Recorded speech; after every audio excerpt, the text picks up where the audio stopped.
Yo, what's good? It's your boy. And B? What you doing, B? Fixing a tree. What happened here?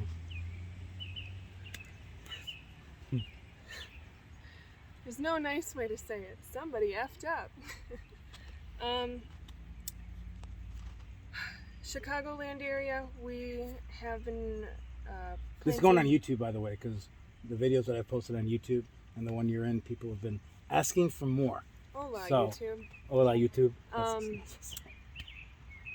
We have a lot of trees going into parkways in the Chicagoland area. We're still kind of getting over the loss from a lot of our ash trees, from the emerald ash borer.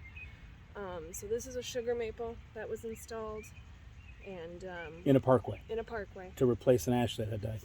And when we pulled up, we knew that there clearly was excess soil on top of the root flare, and the usual guess is somewhere between 4 and 6 inches, and of course we were outdone. Soil line, you guys can see this is where the soil line started. We use pneumatic soil excavation. We personally use the air spade, and first lateral, depending on where you want to be here, right around here is probably a good starter, but you're looking at your 5 mark, your 6 mark, depending on where you probably would have originally called your grade. And just this soil medium that trees are stuck growing in. There's rock. I pulled construction material out at one point. I don't know where I put it, but just so much excess soil on top of these roots is not allowing our trees to breathe. And I'm supposed to be the plant healthcare lady, right? I talk about bugs, I talk about diseases, and my problem is that I am tired of talking about bugs and diseases. Excuse my dirt beard. It's been a day. I'm tired of talking about insects and diseases because a lot of times I shouldn't have to talk about them if our trees just had a chance when they went in the ground in the first place. Like Danielle says it all the time, plant every tree like it's a champion tree. And I'm not calling out anyone specifically because you find this absolutely everywhere.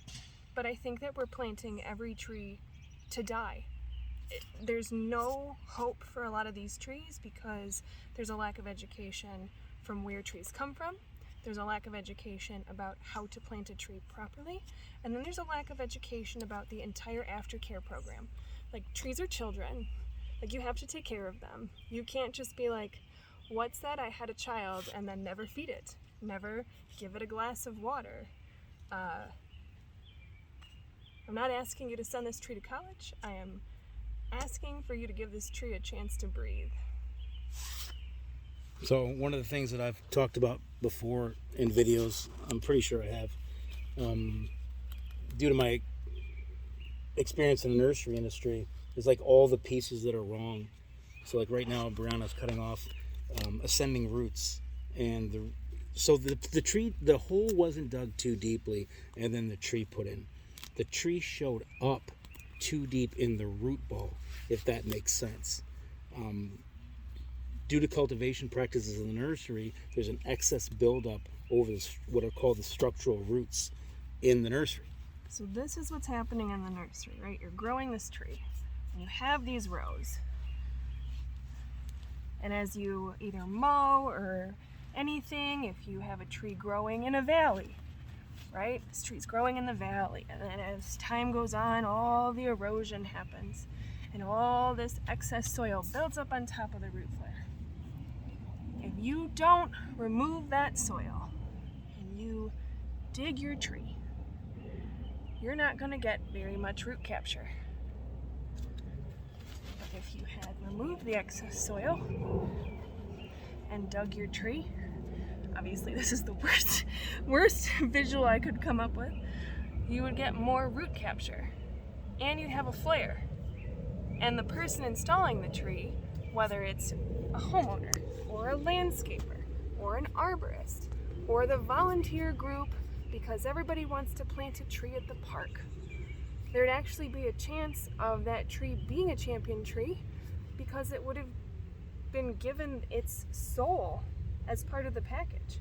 But instead we're leaving all these roots behind.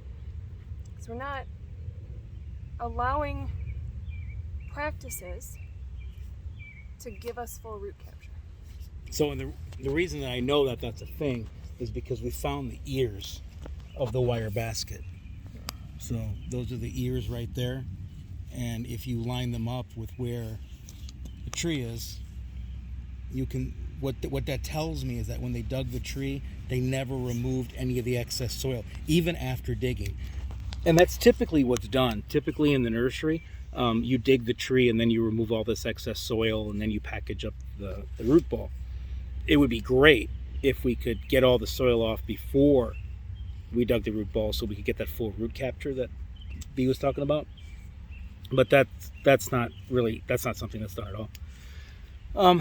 So at the very least, when the tree is harvested and dug with the tree spade, before they tie up the ball and all that in the burlap, they're supposed to remove the excess soil and then find your first lateral root, because this is where the tree should have been planted to. So like this much, this is grade right here. So you plant the tree and you leave this part exposed, and then you mulch right in here, and you don't put any mulch from this point back. You can put mulch, but from this point forward you don't. This all gets left exposed. But that didn't happen in this case. So anyway, homeowner probably gonna die in this house. They're older, and they decided to invest in having us take care of this tree. So that's what's up. Closing thoughts, Brianna. Oh, did I don't tell you guys that Brianna became a tree risk assessment qualified arborist through ISA? That's big shit, y'all. It's been about a week. What's the biggest risk to trees, Brianna? People. Yes. And not having... Yes, a lack of basically a qualified tree army to take care of the trees that we're trying to install. And if you're into wrecking trees, because that's what you do, that's fine. Big trees always going to die. They all have some sort of life expectancy. You're never going to not be taking trees down if that's predominantly what you do. And that's fine if that's what you do. But if you're doing that because they're not making it, to their full capacity, that's bad. So that's what we're doing. Closing thoughts are, you be better. You be better for one tree. Mad deep, yo. All right, it's good to be back. I've gotten some positive feedback. Hey, shout out to Austin Douglas with Ditch the Itch. I appreciate the nice words that you shared while on Keith's vlog. So if y'all haven't checked out Keith's vlog with Austin Douglas and Ditch the Itch, I'm gonna put a link in the description box below, and you can check him out because he knows what's up too. Peace.